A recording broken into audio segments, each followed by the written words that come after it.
Hi friends, welcome to my channel. ನನ್ನ ಚಾನಲ್ನ ಇನ್ನೂ ಸಬ್ಸ್ಕ್ರೈಬ್ ಮಾಡ್ಕೊಳ್ಳಿಲ್ಲ ಅಂದರೆ ಇವಾಗಲೇ ಸಬ್ಸ್ಕ್ರೈಬ್ ಮಾಡ್ಕೊಳ್ಳಿ. ಬಿಗ್ ಬಾಸಲ್ಲಿ ನಿನ್ನೆ ಧನ್ರಾಜ್ ಆಚಾರ್ ಮತ್ತು ಜಗದೀಶ್ ಅವ್ರ ಮಧ್ಯೆ ದೊಡ್ಡ ಜಗಳನೇ ನಡೆದೋಗಿದೆ.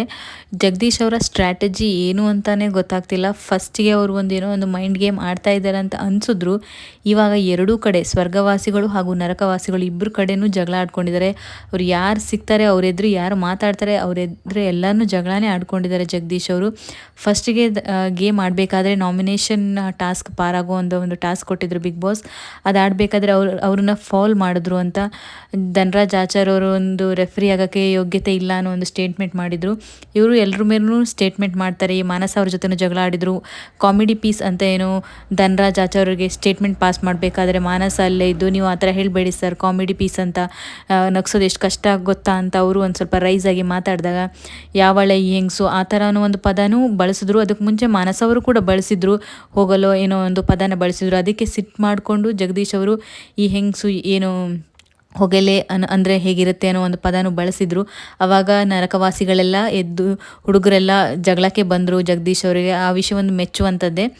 ಆದರೆ ಇವರ ಇಂಟೆನ್ಷನ್ ಏನು ಅಂತಲೇ ಗೊತ್ತಾಗ್ತಿಲ್ಲ. ಮೊದಲಿಗೆ ನರಕವಾಸಿಗಳಿಗೆ ಬಿಸ್ಕೆಟ್, ಮೊಟ್ಟೆ, ಬಿಸಿನೀರು ಎಲ್ಲನೂ ಇವರೇ ತೊಗೊಂಡೋಗಿ ಕೊಡ್ತಾಯಿದ್ರು. ಸೊ ಇವ್ರ ಟೀಮ್ಮೇಟ್ಸ್ಗೆ ಕಷ್ಟ ಆದರೂ ಪರವಾಗಿಲ್ಲ, ಅವರ ಲಕ್ಸುರಿ ಬಜೆಟ್ ಹೋದರೂ ಪರವಾಗಿಲ್ಲ, ನರಕವಾಸಿಗಳಿಗೆ ತುಂಬ ಹೆಲ್ಪ್ ಮಾಡ್ತಾಯಿದ್ರು.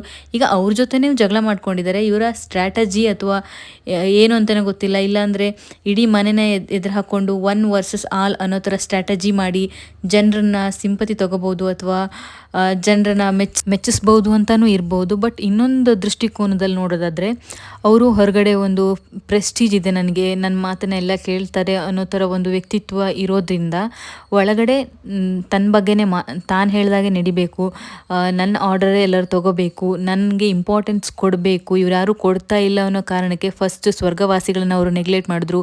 ನರಕವಾಸಿಗಳ ಹತ್ರ ಅವರು ಕ್ಲೋಸ್ ಆದರು. ಅವರಿಗೆ ಮೊಟ್ಟೆ, ಹಾಲು, ಎಲ್ಲ ಆ್ಯಪಲ್ ಎಲ್ಲನೂ ತಂದು ಕೊಡ್ತಾಯಿದ್ರು. ಸೊ ಇವ್ರಿಗೆ ಕಷ್ಟ ಆದರೂ ಪರವಾಗಿಲ್ಲ ಅಂತ. ಬಟ್ ಅಲ್ಲಿ ನರಕವಾಸಿಗಳು ಇವರಿಗೆ ಅಷ್ಟು ಇಂಪಾರ್ಟೆನ್ಸ್ ಕೊಡದೇ ಇದ್ದಾಗ, ಯಾಕಂದರೆ ಅವ್ರ ಟೀಮಲ್ಲಿದ್ದಾಗಲೇ ಅವ್ರ ಟೀಮ್ಮೇಟ್ಸ್ಗೆ ಅವರು ಸಪೋರ್ಟ್ ಮಾಡಿಲ್ಲ, ನಮಗೆ ಮಾಡ್ತಾರೋ ಅನ್ನೋ ಒಂದು ಕನ್ಫ್ಯೂಷನ್ ನರಕವಾಸಿಗಳಲ್ಲಿತ್ತು. ಸೊ ಅವರು ನೆಗ್ಲೆಕ್ಟ್ ಮಾಡೋಕ್ಕೆ ಸ್ಟಾರ್ಟ್ ಮಾಡಿದಾಗ, ಧ್ವನಿ ಎತ್ತಕ್ಕೆ ಸ್ಟಾರ್ಟ್ ಮಾಡಿದಾಗ ಅವ್ರ ವಿರುದ್ಧನೇ ಜಗಳಕ್ಕೆ ಹೋಗ್ತಾರೆ ಇವರು. ಈಗ ಫಸ್ಟ್ ಎಪಿಸೋಡಲ್ಲಿ ಹೇಗೆ ಚೈತ್ರ ಕುಂದಾಪುರ ಅವರವರು ಫುಲ್ ಎಪಿಸೋಡನ್ನು ಅವರೇ ಆವರಿಸ್ಕೊಂಡಿದ್ರು, ಈ ಎಪಿಸೋಡಲ್ಲಿ ಫುಲ್ ಎಪಿಸೋಡ್ ಇವ್ರದ್ದೇ ಆಗಿತ್ತು. ಸೊ ಆ ಥರನೂ ಇಂಟೆನ್ಷನು ಇರ್ಬೋದು, ಅಂದರೆ ನನ್ನ ಮೇಲೆ ಜಾಸ್ತಿ ಫೋಕಸ್ ಆಗಿರಲಿ ಅಂತ. ಇಲ್ಲ ನಾನು ಹೇಳ್ದಾಗೆ ಅಥವಾ ನನಗೆ ಇಲ್ಲಿ ಇಂಪಾರ್ಟೆನ್ಸ್ ಸಿಗ್ತಾ ಇಲ್ಲ ಅನ್ನೋ ಒಂದು ರೀಸನ್ ಕೂಡ ಇರಬಹುದು. ಇನ್ನೊಂದು ಕಡೆ ಏನಾಗುತ್ತೆ ಅಂದರೆ, ಅವರು ಹೈಲೈಟ್ ಆಗ್ತೀನಿ ಅಂದ್ಕೊಂಡು ಇರೋ ವಿಷಯನೇ ಅವರಿಗೆ ನೆಗೆಟಿವ್ನೂ ಕೂಡ ಆಗ್ಬೋದು. ಯಾಕಂದರೆ ಇವರು ಬಿಗ್ ಬಾಸ್ ಕಂಟೆಸ್ಟೆಂಟ್ಸ್ಗಳಿಗೆ ನಿನಗೇನು ಯೋಗ್ಯತೆ ಇದೆ ಕಂಟೆಸ್ಟೆಂಟ್ ಆಗೋಕ್ಕೆ ಅನ್ನೋದು ಧನ್ರಾಜ್ ಆಚಾರ್ಯರಿಗೆ ಒಂದು ಸ್ಟೇಟ್ಮೆಂಟ್ ಮಾಡಿದ್ದಾರೆ. ಅದು ಅವ್ರಿಗೆ ಸ್ವಲ್ಪ ನೆಗೆಟಿವ್ ಆಗುತ್ತೆ. ಯಾಕಂದರೆ ಎಲ್ಲ ಕಂಟೆಸ್ಟೆಂಟ್ಗಳು ಒಂದೇ ಬಿಗ್ ಬಾಸಲ್ಲಿ. ಸೊ ವೀಕೆಂಡಲ್ಲಿ ಸುದೀಪ್ ಅವರು ಇದನ್ನು ಖಂಡಿತ ಪ್ರಶ್ನೆ ಮಾಡೇ ಮಾಡ್ತಾರೆ. ಅದು ಅಲ್ಲದೆ ಈಗ ಬಿಟ್ಟಿರೋ ಪ್ರೋಮೋದಲ್ಲಿ ಅವರು ಬಿಗ್ ಬಾಸ್ಗೆ ಧಮ್ಕಿ ಹಾಕ್ತಾ ಇದ್ದಾರೆ, ಇದನ್ನೆಲ್ಲ ಉಡಿಸ್ ಮಾಡಿಬಿಡ್ತೀನಿ, ಡೋರ್ನ ಬ್ಲಾಸ್ಟ್ ಮಾಡಿಸ್ಬಿಡ್ತೀನಿ, ನನ್ನ ಎದುರು ಹಾಕ್ಕೊಂಡು ಬಿಗ್ ಬಾಸ್ ನಡೆಯುತ್ತಾ, ಹೊರಗಡೆ ಬನ್ನಿ ನಿಮ್ಮನ್ನೆಲ್ಲ ನೋಡ್ಕೋತೀನಿ. ಸೊ ಎಷ್ಟೇ ದೊಡ್ಡ ವ್ಯಕ್ತಿ ಹೊರಗಡೆ ಆಗಿದ್ರೂ ಕೂಡ ಒಳಗಡೆ ಬಂದ ಮೇಲೆ ಅವರು ಒಂದು ಬಿಗ್ ಬಾಸ್ಗೆ ಮರ್ಯಾದೆ ಕೊಡಬೇಕು. ಎಲ್ಲ ಕಂಟೆಸ್ಟೆಂಟ್ಸ್ ಒಂದೇ. ಸುದೀಪ್ ಅವರು ಹಿಂದೆ ಒಂದು ಸಲ ಹೇಳಿದರು, ಇಲ್ಲಿ ಏಜ್ ಅಥವಾ ಅವ್ರು ಮಾಡಿರೋ ಸಾಧನೆ ಅದೇನು ಕೌಂಟ್ ಆಗಲ್ಲ, ಇಲ್ಲಿ ಬಂದ ಮೇಲೆ ನೀವೆಲ್ಲ ಝೀರೋಯಿಂದನೇ ಸ್ಟಾರ್ಟ್ ಆಗ್ತೀರಾ, ಇಲ್ಲಿ ನಿಮ್ಮ ವ್ಯಕ್ತಿತ್ವನ ನೀವು ಹೇಗೆ ಬೆಳೆಸ್ಕೊಂಡು ಹೋಗ್ತೀರಾ ಅದ್ರ ಮೇಲೆ ಜನ ನಿಮ್ಮನ್ನು ಉಳಿಸ್ತಾರೆ ಅಂತ.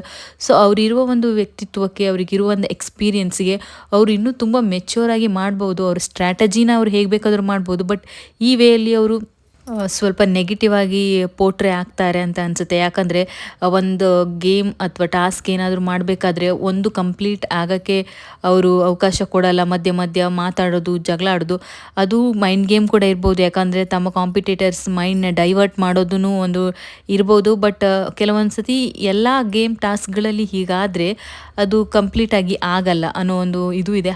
ಅದು ಅಲ್ಲದೆ ಇವರು ತಮ್ಮ ಟೀಮ್ಮೇಟ್ಸ್ ಜೊತೆನೇ ಒಂದು ನಂಬಿಕೆ ಇಲ್ಲ, ಅವರಿಗೆ ದ್ರೋಹ ಮಾಡಿ ಅಪೋಸಿಟ್ ಟೀಮ್ ಅವರಿಗೆ ಸಪ್ಲೈ ಮಾಡೋದು ಮಾಡ್ತಾ ಇದ್ದಾಗ ಮುಂದೆ ಅವ್ರ ಜೊತೆ ಯಾವ ಟೀಮಲ್ಲಿ ಇರ್ತಾರೋ ಅವ್ರ ಟೀಮ್ಮೇಟ್ಸೇ ಅವ್ರನ್ನ ನಂಬದೇ ಇರ್ಬೋದು, ಅಥವಾ ಯಾರೋ ಅವ್ರ ಟೀಮ್ಗೆ ಸೇರಿಸ್ಕೊಳ್ದೇನೂ ಇರ್ಬೋದು. ಅದು ಒಂದು ಡ್ರಾಬ್ಯಾಕ್ ಆಗ್ಬೋದು. ಬಟ್ ಒಂದಂತೂ ಶ್ಯೂರ್, ಅವರು ಯಾವುದಕ್ಕೂ ಹೆದರಲ್ಲ, ಯಾರೂ ಕೇರ್ ಮಾಡಲ್ಲ.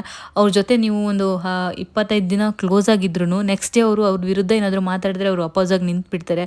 ಅದನ್ನು ನಾವು ನೋಡಿದ್ದೀವಿ. ನರಕವಾಸಿಗಳಲ್ಲಿ ಶಿಶಿರ್ ಅವ್ರು ಎಷ್ಟು ಕ್ಲೋಸ್ ಇದ್ದರು, ಸುರೇಶ್ ಅವ್ರು ಎಷ್ಟು ಕ್ಲೋಸ್ ಇದ್ದರು, ಮಾನಸ ಅವ್ರು ಎಷ್ಟು ಕ್ಲೋಸ್ ಇದ್ದರು, ಅವ್ರ ವಿರುದ್ಧನೇ ಅವರೇನೋ ಒಂದು ಸ್ಟೇಟ್ಮೆಂಟ್ ಮಾಡಿದ್ದಾರೆ ಅಂದಾಗ ಅಲ್ಲೇ ಜಗಳಕ್ಕೆ ನಿಂತುಬಿಟ್ರು. ಸೊ ಇವ್ರನ್ನ ಅರ್ಥ ಮಾಡ್ಕೊಂಡು ತುಂಬ ಕಷ್ಟ ಇದೆ. ಇದು ಸೀಸನ್ 2ನೇ ಎಪಿಸೋಡಿಗೆ ಇಷ್ಟೊಂದು ಇದಾಗ್ತಿದೆ ಅಂದರೆ ಇನ್ನು ಮುಂದೆ ತುಂಬ ನೋಡೋದಿದೆ.